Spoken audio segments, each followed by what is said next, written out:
اب اس مہینے کیونکہ میرا موضوع تھا سلامتی دین و ایمان، حجر کا واقعہ کئی جگہ آیا، خود مجھے یقین نہیں آیا کہ تقریباً ہر جگہ جہاں جہاں یہ واقعہ آیا، تقریر کے بعد کچھ نہ کچھ مومنین ایسے ملے جنہوں نے کہا کہ ہم نے تو آج یہ نام سنا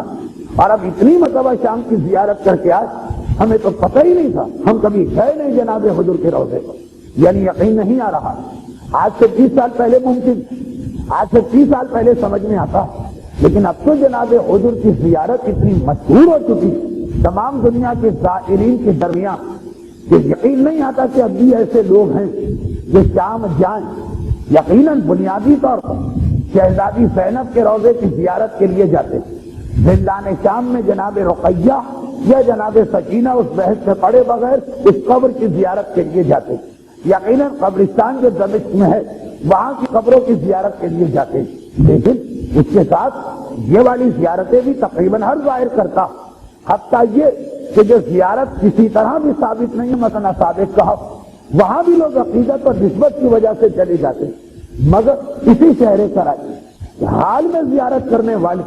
چاہے وہ رضویہ کا درس ہو، چاہے وہ سولجر بازار کا درس ہو، چاہے وہ گلشن عباس، پتہ نہیں کہاں، ہر جگہ لوگ ملے کہ ہم شام ایک دفعہ کے نہیں بار بار جانے والے زائرین میں ہمیں تو پتہ ہی نہیں جناب حجر کی بھی وہاں زیارت، اور ہمیں یہی پتہ نہیں کہ حضور تھے کون، وہ بھی آج سنا، اور ان کی زیارت کی اہمیت بھی آج سنی۔ دیکھیے جب میں لوگوں سے یہ سنتا ہوں کہ ہم 20 دفعہ شام گئے لیکن ایک بار بھی جناب عمار یاسر کے قبر کی زیارت نہیں، پھر بھی ایک بات سمجھ میں آ جاتی کہ وہ علاقہ اتنا دور ہے شام سے کہ بہت سارے لوگ وہاں نہیں جا پاتے۔ حلب کا علاقہ، اس کے ساتھ رقہ کا علاقہ، صفین کا میدان، وہ راہب کا عبادت خانہ جہاں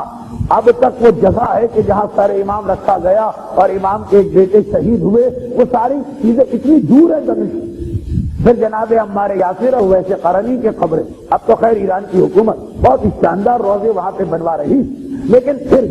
وہ اتنے دور کا سفر ہے کہ وہ سمجھ میں آتی۔ حضور ابن عدی یہ دمشق شہر سے کتنا اس کا فاصلہ، جبکہ ان کا واقعہ، اب یہ روایت مجھے نہیں پتا کہ صحیح ہے کہ صحیح نہیں، کہ جو یہاں تک آیا اور حضور کی زیارت سے محروم رہا اس نے ہم پہ ظلم کیا، روایت کے بارے میں نہیں جانتا ہوں، لیکن بہرحال حضور کو جو اہل بیت یا اطہار سے قربت، جو حضور کی نیت سے نگاہ ہے معصوم، اس کو دیکھتے ہو حدیث ہو کہ حدیث نہ ہو، دل یہی کہتا کہ معصوم بھلا یہ کیسے پسند کر سکتے کہ ان کا ماننے والا اتنے قریب آئے ان کے اس اہم ترین صحابی کو اور اس کی قبر کی زیارت کر کیے بغیر لوٹ جائے، چاہے امام نے اس وقت نہ کہا، لیکن دل کہتا ہے کہ یقیناً یہ جفا اور ظلم میں آتا۔ حضور وہ عظیم شخصیت جو صرف محبت اہل بیت، یا مختصر کہیے کہ صرف محبت علی اس مظلومیت کے ساتھ شہید کیے گئے کہ سارا عالم اسلام ہل کے رہ گیا، اور اہل بیت کے دشمن بھی حضور کی شہادت کو برداشت نہ کر سکے۔ اہل بیت کے مخالفین میں سے بعض کا جملہ ملتا، حاکم شام کا اپنا گورنر خراسان اور ربی کہ اے خدا اگر ذرا بھی میری کوئی اہمیت ہے تیرے پاس، حضور کی شہادت کے بعد اس دنیا میں ایک دن بھی زندہ نہیں رہنا چاہتا، اسی رات کو وہ مر گیا۔ اور اس کے علاوہ آپ دیکھ اور کچھ نہ صحیح کہ مولانا مودودی کی خلافت و ملوکیت کی شروع میں دیکھی کہ جہاں وہ لکھتے کہ حاکم شام کے فلاں فلاں اقدامات سے ہمیں اختلاف، اور لکھتے ہیں ان میں سے کچھ کی تعویل ممکن، لیکن کچھ ایسی چیزیں ہیں جن کی تعویل بھی ممکن نہیں، ان میں شہادت حضور کا کیا تعویل کرے اس مظلوم صحابی رسول کی شہادت کہ کسی طرح سے کوئی طریقہ نہیں بن پا رہا کہ ہم حاکم شام کے اس الزام سے بری کر کے لے جائیں۔ اور بہت ساری باتیں لکھی اور بعد میں کہا تعویل ہے۔ یہ حضر ابن عدی جن کی ایک خاص بات یہ رسول کے بھی صحابی تھے، مولا کے بھی صحابی تھے، اور یہ سن 53 ہجری میں شہید ہوئے، یعنی امام حسین کی امامت کے 4 سال۔ امام مظلوم کے بارے میں یہ تصور غلط ہے اگر کسی کے ذہن میں کہ جس دن امامت ملی اس دن سے مثلا ظالموں کے خلاف میدان والا جہاد شروع کیا۔ 12 سال امام حسین کی امامت کے بھی ایسے گزرے کہ امام حسن کی طرح سے انتہا سے زیادہ صبر سے کام لینا پڑا۔ حضور کی شہادت یہ حسین مظلوم کی امامت میں ہوئی، حجر دن اور رات میں ملا کر روزانہ 1000 رکعت نماز پڑھنے کے عادی، اور جناب حجر وہ آخری صحابی جن سے میرے مولا نے شہادت سے پہلے کوئی بات کہی تھی۔ اگرچہ جناب حجر کے بعد باقی اپنے گھر والوں سے میرے مولا کی گفتگو رہی، لیکن یہ آخری صحابی بہت ہی مختصر ان کا واقعہ ہے۔ اور وہ یہ کہ جب میرے مولا کی شہادت کا وقت قریب آیا تو اپنے بیٹے حسن سے کہا یہ 20 رمضان کا روزہ افطار ہوا، جب ایک چیز شروع ہوئی، ایک مرتبہ کہا تھا کہ جاؤ اور جا کر میرے ان 5 صحابیوں کو لے کے آ جاؤ۔ ان میں حجر کا نام بھی تھا، جنہیں مولا 21 رمضان کی رات شروع ہوتے افطار کے فوراً بعد بلوائے۔ یہ آخری اصحاب معصوم کا گروہ جو علی کے پاس آیا، اور ان میں میرے مولا نے ہر ایک سے فردن بات، آخری بات حضور سے کہ اے حجر تمہاری کیا حالت ہوگی جب تم سے کہا جائے گا کہ مجھ سے بیزاری اختیار ہے؟ کہا مولا میرا سارا جسم ٹکڑے ہو گئے اور ہر ٹکڑا آگ میں جلا دیا جائے، تب بھی یہ کیسے ممکن؟ میرے مولا نے آخری دعا ان کو دی، ہاتھ اٹھا کے کہا کہ خدا ہم اہل بیت کی اس محبت کی وجہ سے تمہیں جنت میں ہمارا پڑوسی بنا۔ یہ حضور سن 53 ہجری ایک مرتبہ گرفتار کیا گیا ان کو کوفے، ان کے ساتھ 13 اور ساتھی، 14 آدمیوں کو گرفتار کر کے کوفے سے شام لایا جا رہا، کیونکہ دمشق کیپٹل، کوفے سے گرفتار کر کے دمشق لائے۔ اتنی ان کی عزت ہے عالم اسلام، صحابی رسول ہونے کے ناطے، عمر کے اعتبار سے اور عبادت گزار ہونے کی بنا پر ہر ایک کو پتا حجر یہ کسی بھی دنیاوی معاملے میں دخل نہیں دیتے۔ اب اتنا ان کا احترام کہ حاکم شام گھبرا گیا، اگر یہ دمشق شہر میں آ گئے اور لوگوں کو پتہ چل گیا تو مجھے لامحالہ انہیں آزاد کرنا ہوگا، کوئی طریقہ ہی نہیں رہے گا کہ میں ان کو گرفتار رکھ سکوں۔ ایک ہنگامہ ہو جائے گا، ایک بغاوت ہو جائے گی، ایک انقلاب تو یہیں آ جائے گی۔ جب اس طرح ظالم یہ دیکھتے کہ بڑا مشکل ہو رہا کسی شخص کو لا کر لوگوں کے سامنے یہ ثابت کرنا کہ یہ مجرم، کیا الزام لگا، ایک ہی طریقہ ہوتا وہی اختیار کی کہ بعد میں ان کو لے کے آ رہا، وہ بھی جانتا کہ اتنی اہم شخصیت کو میں لے کے جا رہا ہوں، حاکم پسند نہیں کرے گا کہ یہ پبلک کے سامنے آ جائے۔ سنا حجر کو دمشق میں داخل ہونے سے 4 یا 5 میل دور روک دیا گیا، خط لکھا گیا کیا کریں۔ اس دوران ان 14 میں سے 6 کی سفارشیں پہنچی، حاکم نے کہا یہ 6 تو باہر آ رہا، تو ان کو ریلیز کرنا، سفارش آ گئی۔ باقی 8 اگر یہ علی کو برا بھلا کہنے کو تیار ہے تو ٹھیک، ورنہ وہی ان کو قتل کرو، کسی کو پتہ بھی نہ چلنے پائے کہ یہ یہاں پہ آئے۔ چنانچہ بعد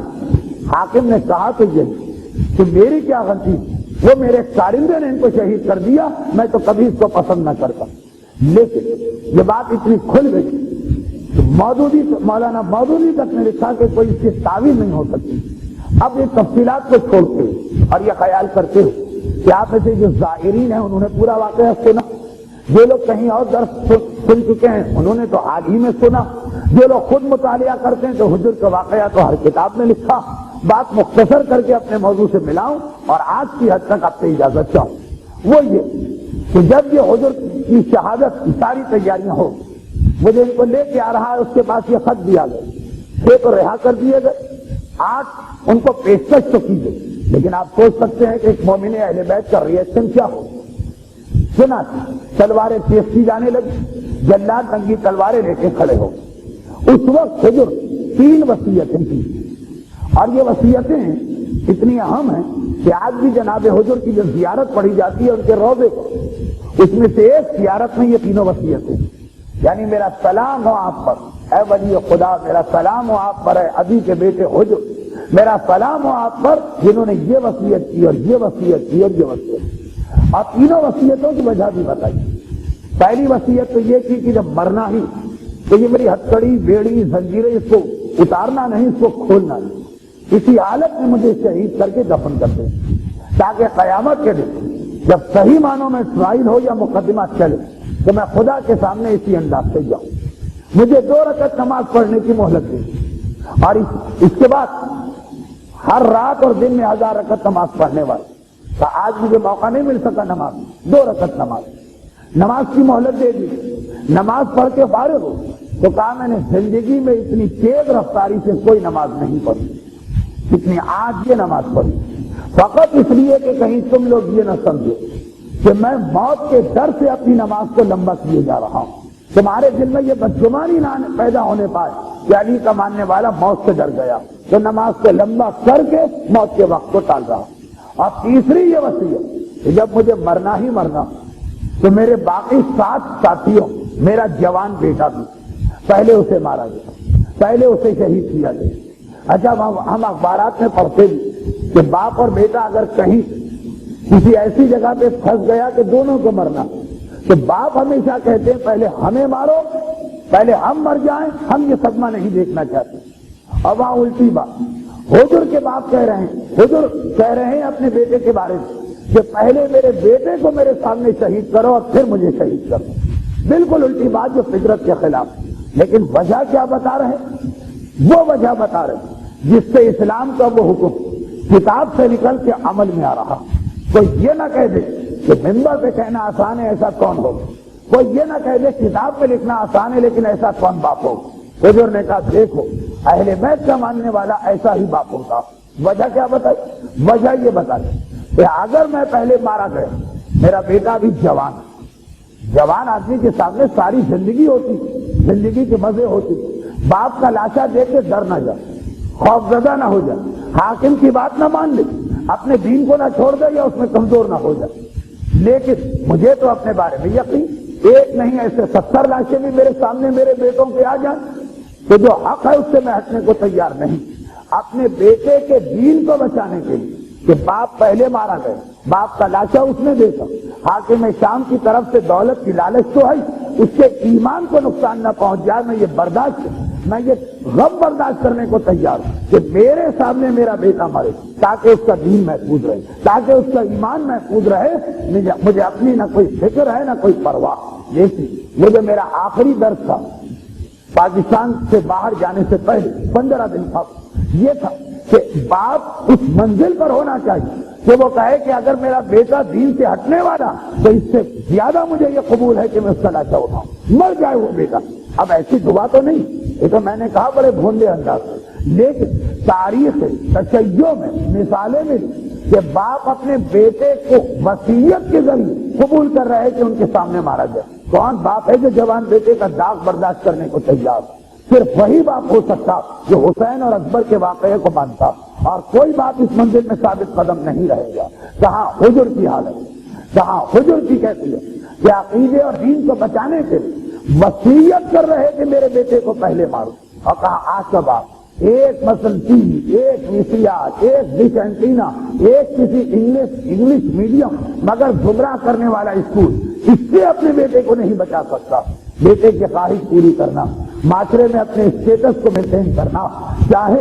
بعد میں کچھ بھی گزرے بیٹے کے اوپر، وہ بے دین ہو یا فاسق ہو یا فاجر ہو یا گناہ گار ہو، نہیں، اس سے کوئی ہمیں غرض نہیں۔ اچھا اب حضور بھی وہ حزب اہل بیت، حضور معصوم نہیں، معصوم کی مثال میں نے نہیں، حضور معصوم نہیں، لیکن بہرحال وہ اس لفظ میں ہیں جس میں ہم بھی شامل، وہ بھی کیا ہم بھی کیا، وہ بھی محب اہل بیت ہم بھی محب اہل بیت۔ لیکن یقیناً ہر محب اہل بیت کا درجہ الگ،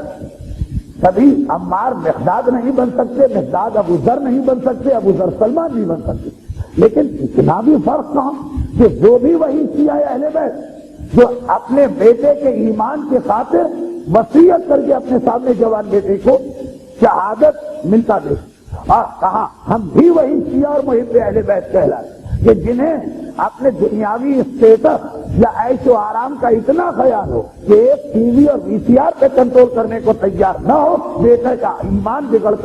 جائے ہماری بلا سے۔ یہ دونوں ایک ہی لفظ میں آ رہے ہیں، ہم دونوں شیعہ کہلا رہے ہیں، ہم دونوں محب اہل بیت کہلا رہے ہیں۔ بہرحال ذرا بھی عقل ہو تو مشکل لگ رہا، حضور کے واقعے نے بتا دیا کہ اہل بیت کا یہ پیغام ان کے ماننے والوں کے لیے بالکل واضح، اولاد کی جان باپ کے لیے اس سے زیادہ قیمتی کوئی چیز نہیں۔ دیکھیے قیمتی تو ہے، حسین نے بھی کہا تھا کہ اکبر تمہارا کوئی جوان بیٹا نہیں، اسے تمہیں نہیں معلوم باپ کے دل پہ کیا گزر رہی ہے، وہ تو مانا ہے اسلام،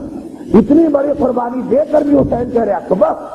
تمہیں کیا پتا حسین کے دل پہ کیا گزر رہی، لیکن یہاں دین کی بات آ گئی، سب راضی، ہر قربانی کے لیے تیار، اور خود بھی اتنا حوصلہ کہاں سے ہوئی؟ جیسا کہ میں نے کہا کہ دنیا میں کہیں یہ مثالیں نہیں ملیں گی تو اہل بیت کے ماننے والوں میں ملیں گی، کیوں؟ اہل بیت نے پہلے خود یہ قربانیاں دے کر ہمارے لیے ہدایت کا راستہ اتنا روشن کر دیا کہ اب ہم پریشان نہیں ہو سکتے، کیونکہ ماہ جمادی الثانی جس کی 3 تاریخ شہزادی کی شہادت کی تاریخ گزر گئی، اور جو 20 جمادی الثانی آ رہی ہے وہ ولادت کی تاریخ، اور